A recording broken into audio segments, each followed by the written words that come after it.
real para hasta por ahí.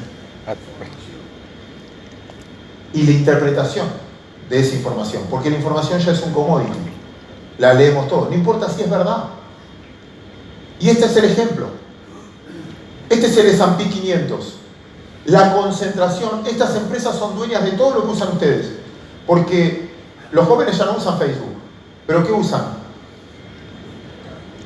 Me contestan todos para quedar como jóvenes, muy bien. Instagram. ¿Y quién es la dueña de Instagram? Facebook. ¿Y quién es la dueña de WhatsApp? Google. Facebook.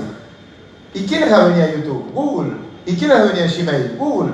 Con lo cual, la vieja economía tradicional está repitiéndose lo mismo, nada más que cambió la forma de comunicarnos. Pero es igual, hay un fenómeno concentración fenomenal. Y esto es, ¿por qué cuento esto ahora? Y termino con esto internacional y me meto en Argentina. Porque el 80% de las decisiones financieras hoy en el mundo la toman algoritmos traders. No es ninguno de nosotros tomando decisiones. Es un algoritmo que toma decisiones. Nosotros en la última reunión de la federación, llevé a alguien, un español, que nos hizo un algoritmo en vivo. Así el tipo se paró y cómo funciona un algoritmo. Y por ejemplo, obviamente, por interés personal, pusimos todos los datos de la deuda argentina en el algoritmo. Déficit fiscal de 100 años, gestiones económicas, cantidad de default en la historia, todos los datos de 100 años para atrás. ¿Qué le daba al algoritmo? Venta. Y yo le decía, estás equivocado, al algoritmo le hablaba. ¿El fondo nos ayudó? No. ¿Y dónde pongo que el fondo nos ayudó? Acciones de bancos. Y flujo futuro, subieron los encajes, van a ganar mucho menos de cara al futuro. Venta. No, pero no sabes la cantidad de guita que ganan, porque ahora la LELIQ se la garantiza una tasa de interés, es un juego el pibe el banco, y porque toman plata en un plazo fijo de 40 y pico, compran LELIQ, no tienen que tener riesgo. ¿A quién le explico eso? ¿Y quién tuvo razón? El algoritmo. El 80% de las decisiones financieras hoy son algoritmos. El que te cobra el peaje es un algoritmo. El que te maneja los aviones es un algoritmo. No es ni bueno ni malo, es distinto. Las generaciones nuevas tienen que aprender otra cosa.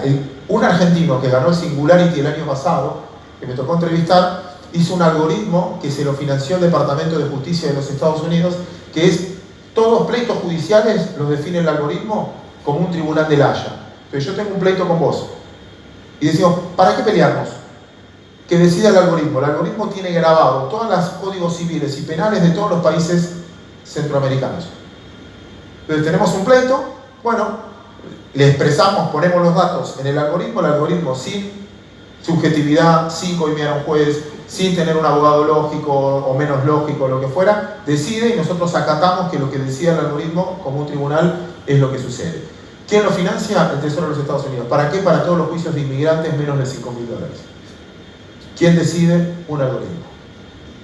¿Estamos preparados para eso? ¿Alguien cree que no va a pasar? Ya lo estamos viviendo. Después quizás vendrá la revolución de lo lento, no sé. Pero hoy por hoy, el cambio es fenomenal. Bueno, contexto internacional, vamos a hablar un poquito de la Argentina ahora. Contexto internacional para mí explica el 50% de la causa. Esto intenta hacer un chiste, pero lo que digo es, si nosotros tendríamos que hacer un reloj en Argentina, lo haríamos de esta manera. ¿Para qué voy a poner son la 1, la 2, la 3 si yo le puedo complicar tranquilamente la vida a la gente? ¿Qué hora es? Raíz cuadrada de 102. Está bien hecho. Pero el 50% tuvo una explicación internacional. Sequía, tuvimos sequía con malos precios. Y otra parte fue interna, obviamente de mala praxis, de gestión política, de lo que quieran. Pero por eso quise empezar por el mundo. El cambio tecnológico también aceleró los procesos. El último libro que me recomendaron, no lo encontré todavía en Argentina, se llama, tampoco conozco bien el autor, por eso debe ser que no lo encontré, pero me encantó, que se llama El final de la democracia representativa. Porque ninguno de nosotros ya habla a través de representantes. Piénsenlo. Twitter nos empoderó a todos, hasta te quejas y te dieron un mal servicio. No necesito intermediarios, pero no solo políticos, sindicales. Nosotros paramos en un bar todas las mañanas, donde desayunamos todos bolseros, timberos de bolsa, y uno de los que para con nosotros es sindicalista bancario, con peso, un tipo que tiene un cargo, sindicalista de bancos. Hace poco nos dijo a todos: muchachos, ¿me ayudan? Tengo que buscar un método de protesta distinto. La gente no se entera que estamos de paro, porque la gente no va a los bancos. Mis hijos en su vida fueron a un banco. Pagan online y si necesitas efectivo, para eso está Pharmacity, YPF, Shell, no sé, las generaciones nuevas si van a los bancos. Entonces hacen paro y no pasa nada. Antes cerrábamos la bolsa los días de paro porque no había liquidación. Hoy ni afectó el día bancario. No hace mucho, tal cual. Bueno, esto es Argentina. Obviamente el principal problema que tiene es el déficit fiscal. Y este es el primer gráfico que yo les mostré de tasa de interés, que era el más relevante, lo íbamos a ver 3 veces. El primero es este, el segundo es este. Que es, déficit fiscal es si gasto más de lo que me ingresa. Nada más que eso. Y ese es el problema. El ejemplo que siempre pongo: ¿alguien es médico en esta sala? ¿Algún médico? ¿Me ayuda, señor, en el ejemplo? ¿Un solo médico, no? Espero que todos se sientan bien. Doctor, ¿me ayuda en el ejemplo? Para todos nosotros, que nos duela algo es horrible. ¿Su nombre, doctor? Eduardo. Para Eduardo, que a nosotros nos duela algo es buenísimo. Pero no por lo que va a facturar, sino porque el dolor es el síntoma por el cual Eduardo se va a dar cuenta que nos está pasando. Es más, doctor, usted me va a decir: no se automedique, porque si se automedica no sé qué va a tener. El dolor es necesario para entendernos qué nos está pasando. Si me duele la cabeza, tomografía computada; te duele el brazo, radiografía o resonancia magnética. ¿Qué significa esto? El déficit fiscal es el verdadero problema. ¿Cómo lo financio? Es el dolor. En economía es igual. La tasa de interés, el dólar y la inflación es solo el dolor, no es el problema. Si el déficit fiscal lo financio emitiendo plata, obviamente voy a tener inflación. Si el déficit fiscal lo financio endeudándome, voy a patearlo para adelante. Si el déficit fiscal lo financio vendiendo las reservas o vendiendo las joyas del abuelo, me va a saltar el dólar. Y si el déficit fiscal lo financio bajando el gasto o restringiendo ingresos, y voy a tener conflictividad política, porque a nadie le gusta gastar menos. Ejemplo: ¿alguien de los que está acá alguna vez le pasó de gastar más de lo que le ingresa? ¿Nadie? Sus ganas de participar hoy. Yo me quiero llevar una conclusión de lo que nos pasa entre todos. ¿Nadie gastó más de lo que le ingresa? Les cuento qué pasa en otras ciudades, qué pasa en Rosario. En Rosario sí hay un montón de gente que gasta más de lo que le ingresa. Vamos a suponer que una persona normal gasta más de lo que le ingresa. ¿Qué hace? Lo primero que hace es usar su tarjeta de crédito. Es endeudarse. ¿Es ideológico? No, es lo más fácil. Es patear el problema para adelante. Lo segundo que replantea es bajar gasto. Después, esforzarse más, trabajar más. Si nadie te presta, algo tengo que hacer. Si me prestan, puedo tirarlo. Pero si no me prestan más, ¿qué hago? Bueno, señores, el gobierno nacional me mandó acá con todos ustedes. Me dijo Laura que el público es fenomenal y que voy a aprender mucho acá. La cuestión es, tenemos este problema. Argentina tiene un déficit fiscal enorme. Uno de los más altos de la historia. Y no nos prestan más. Con lo cual, ¿qué hacemos? Bajar el gasto. Bajar gastos. ¿Está bien? Bajar gastos. Bien. ¿Subir impuestos? No, deberías bajar. No. Bajar gastos.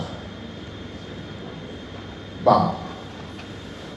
Les voy a explicar qué nos pasó a todos los argentinos.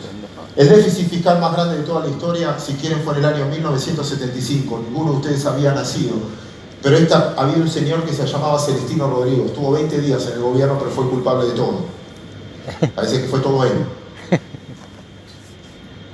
75.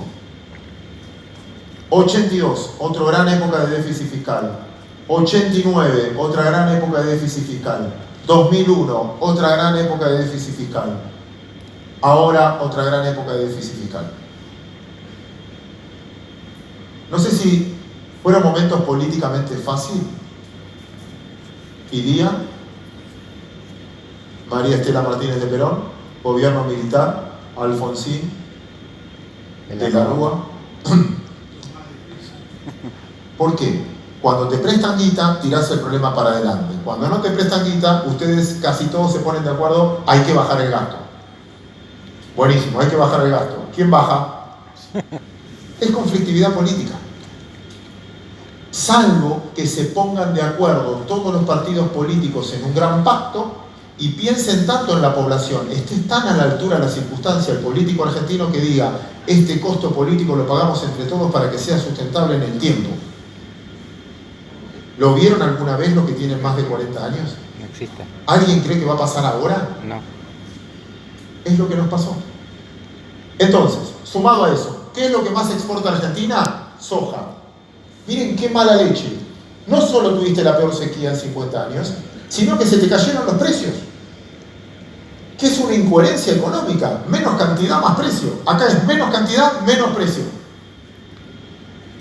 Segundo dato, ¿qué importa a la Argentina? Petróleo. ¿Es lo que más subió este año? ¿Lo que importamos? ¡Wow! Y el último mes se dio vuelta completamente, empezó a jugar muy a favor. El petróleo cayó 25% y la soja y el trigo subieron.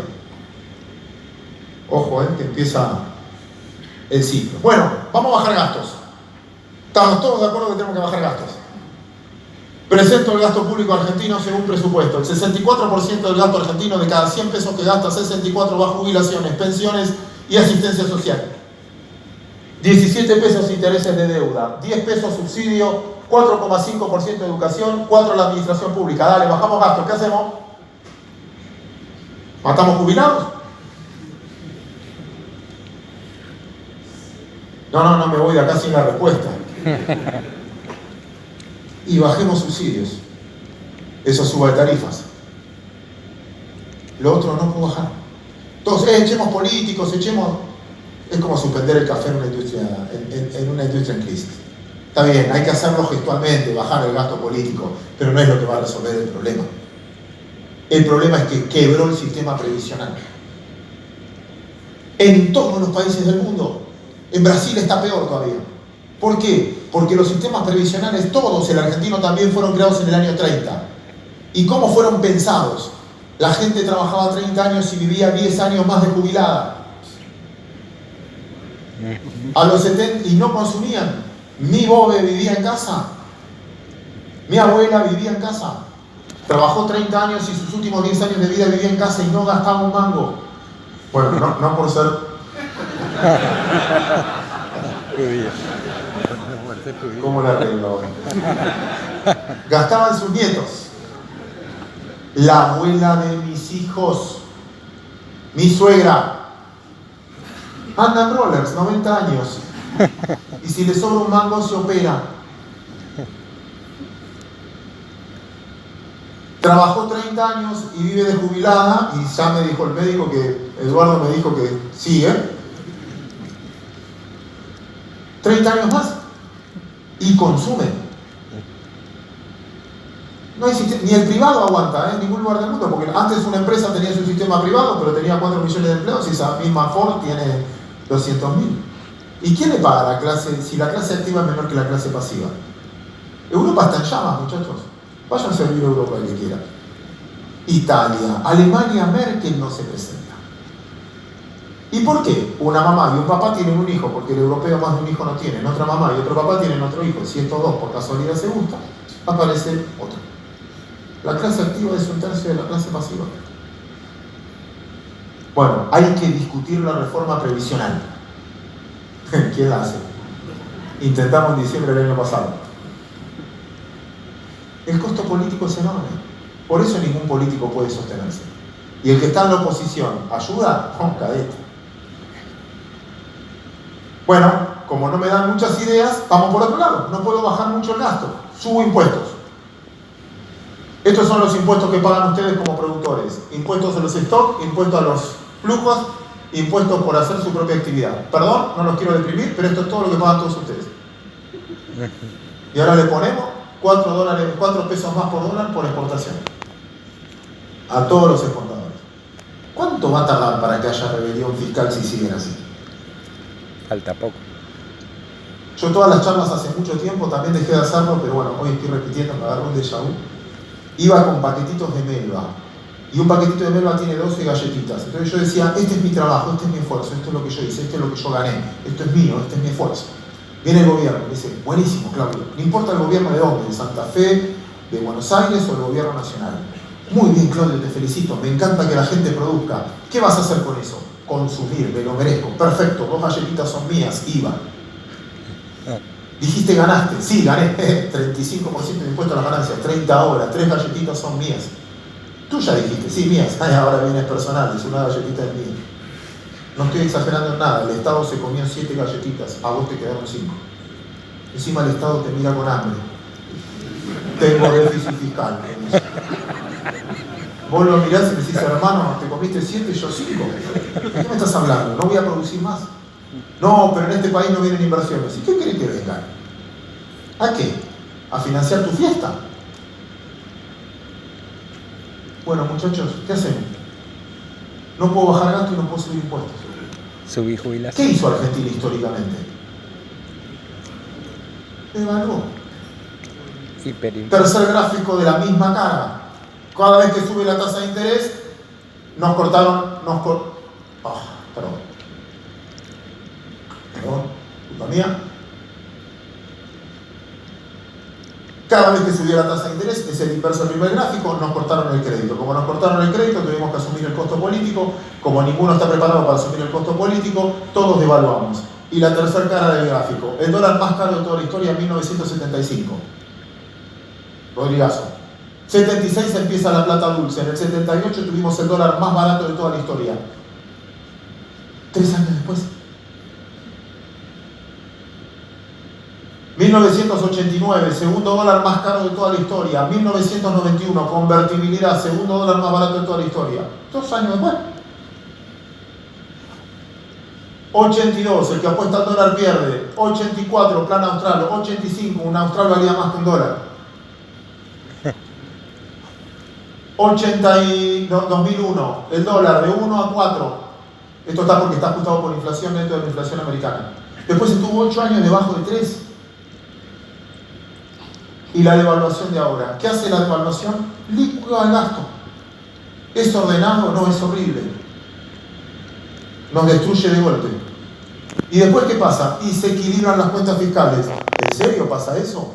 Este es el tipo de cambio hoy, la competitividad del tipo de cambio de hoy. ¿En serio que se equilibran las cuentas fiscales? Sí. Este gráfico es de Arriazo, y perdón que tome un gesto no de falsa humildad porque es verdad. Yo me equivoqué bastante del dólar a 28, 30, 32, yo ya decía que estaba. Como me equivoqué y tuve una mala percepción, me callé la boca, me mandé a guardar y dije, bueno, me falta estudiar, algo me equivoqué. Entonces, por suerte donde trabajo, me abrieron las puertas en muchos lugares para tratar de aprender en qué me equivoqué. Uno de los que me abrió la puerta fue este señor que se llama Ricardo Arriazo, que para mí es uno de los mejores economistas de la Argentina, y me regaló este gráfico. Otro, que es mucho mejor, no me lo regaló, me deja decirlo, pero no me ayuda el gráfico, que es, para el mundo de ustedes es buenísimo. Él tiene un gráfico que demuestra que cada 8 años, el periodo más corto, 9 años, el periodo más largo, pero siempre entre 8 y 9 años, se produce una sequía en Argentina. Es un reloj. Pero los 2 años siguientes son los mejores. Espero que esta vez no sea la excepción. Pero es un reloj. Ese gráfico es de él. Y este gráfico es, muchachos, Argentina tiene superávit comercial. Muchachos, Argentina mejora la balanza de pagos. Va a tener el menor déficit fiscal de la región. ¿Por qué? Porque la devaluación cambió los valores de intercambio. Lo que hablaba antes, ya no hay importaciones, ya no hay...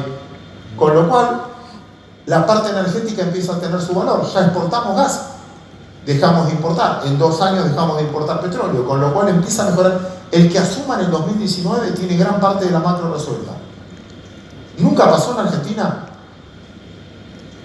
No pasó siempre. Y la avaricia del sistema político argentino hace que el ajuste lo pague la gente. Porque una devaluación es una transferencia de riqueza rápida, en el cual el que tiene el resto gana plata, porque es mentira que crisis es oportunidad. Crisis es oportunidad para muy poca gente, para la mayoría de la gente es crisis.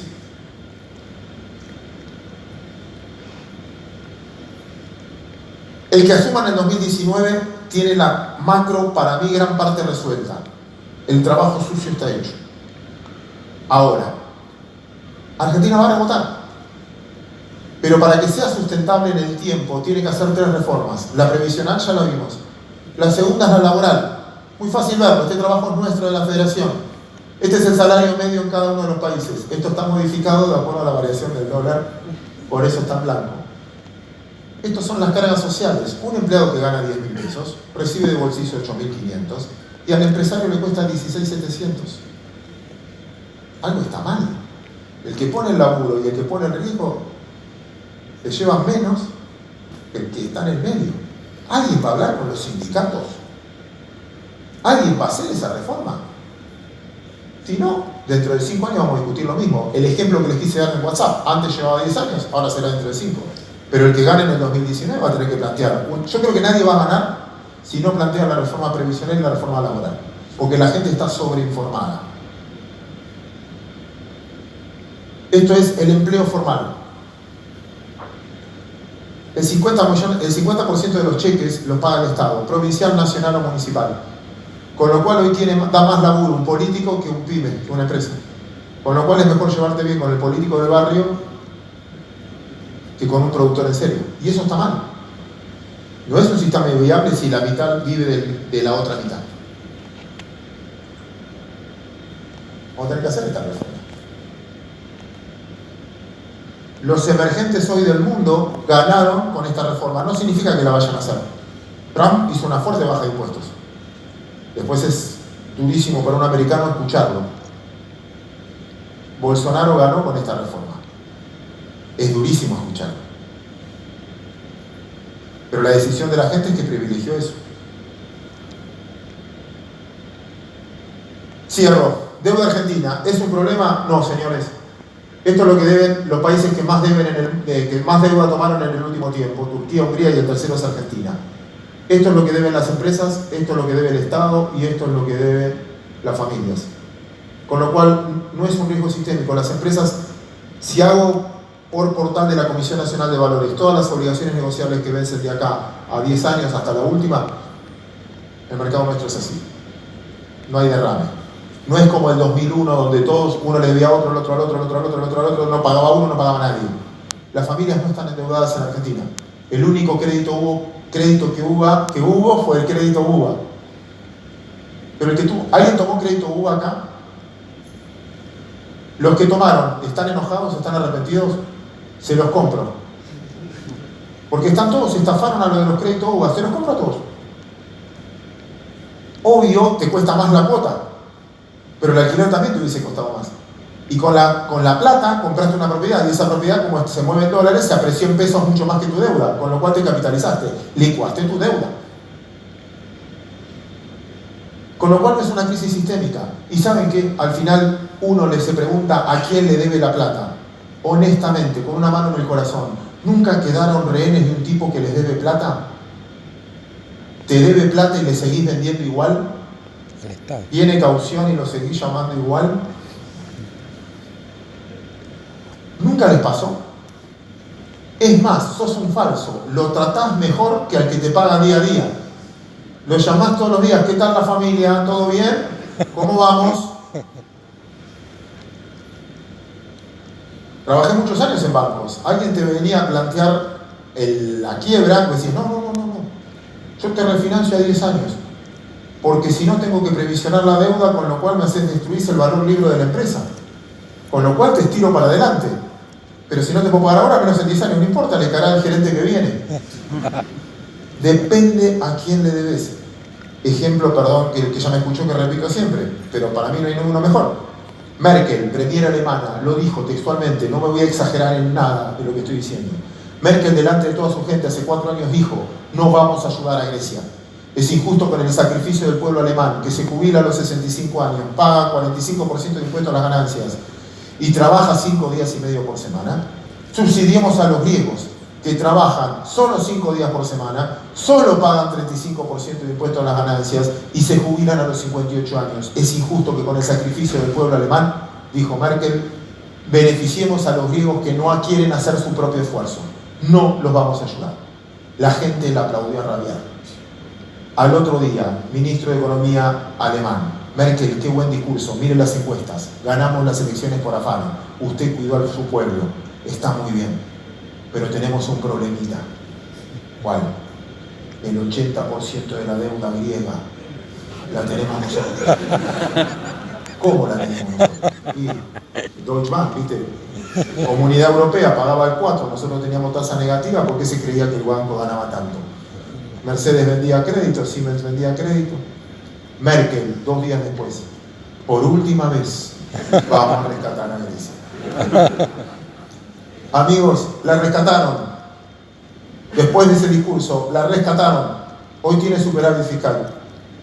Y hoy es el país que más creció en el 2018 en Europa. Pasó 2 años horribles porque tuvieron que deflacionar su economía. Pero la rescataron. El fondo va a decir que se caiga Argentina. No. Lo acaban de hacer. Nos dieron un préstamo. Malo, muy malo, el primero. Argentina estaba desesperada porque tuvo una corrida fenomenal y dijo, anunciemos que nos ayuda el fondo y el fondo nos da un préstamo precautorio de 50.000 palos. Con eso frenamos la corrida. ¿Cómo era el primer préstamo? Precautorio, 50.000 palos. Si vos cumplís esta condición, te vamos dando de 3.000 palos. ¿Quién interpretó el mercado? Perdón, doctor Eduardo, voy a tomar el mismo ejemplo médico. Voy al médico y el médico me dice, Eduardo me dice, Claudio, estás muy bien, te acabo de hacer un chequeo, estás muy bien, estás perfecto, pero por las dudas, toma, te receto esto, leo quimioterapia. Estamos muy bien y me mandaste al fondo. Aumentó la corrida. ¿Qué hizo el fondo? Segundo acuerdo. No es que te doy más plata, eso es lo de menos. Taché la palabra precautorio y te la adelanto la guita. Porque como no vas a poder cumplir lo que me vas a prometer, por lo menos ya tenés la guita. Si no, después no te la puedo dar. Porque si no cumplís lo que yo te pido y te la doy, nadie me va a hacer caso. Con lo cual te la doy primero y después me justificás por qué no, me pedís un stand-by o lo que fuera. El primer acuerdo decía que la inflación no podía superar el 32%. ¿Qué iban a hacer? ¿Te iban a dar la guita igual? No, segundo acuerdo. Ya tenés la voluntad de que te van a ayudar. Y si no, ¿quién no va a cobrar? Con lo cual hasta te conviene hacer las cosas bien. Como ustedes hacen con sus clientes. Es más, son falsos. Nos dicen que estamos bárbaros en el último informe. Segundo, ¿quién tiene la deuda argentina? Aparte del fondo. Estos fondos, BlackRock, etc. No son fondos buitres, son fondos que necesitan valuar. Por lo tanto, sufren con la caída de los bonos. El tema es que se sobretoquearon, no hay mercado, ellos dejaron de comprar y no hay mercado porque el mercado baja con muy bajo volumen. Por lo tanto, para mí, estamos en problemas. Obviamente, Argentina tiene un serio problema de capacidad de pago, de todo lo que ustedes quieran, pero en el fondo, a nadie le conviene que se caiga. Por más que ustedes estén en contra ideológicamente con el gobierno, con lo que fuera, estemos todos enojados, desilusionados, lo que fuera. ¿A alguien le conviene que se caiga el avión? Nos caemos todos.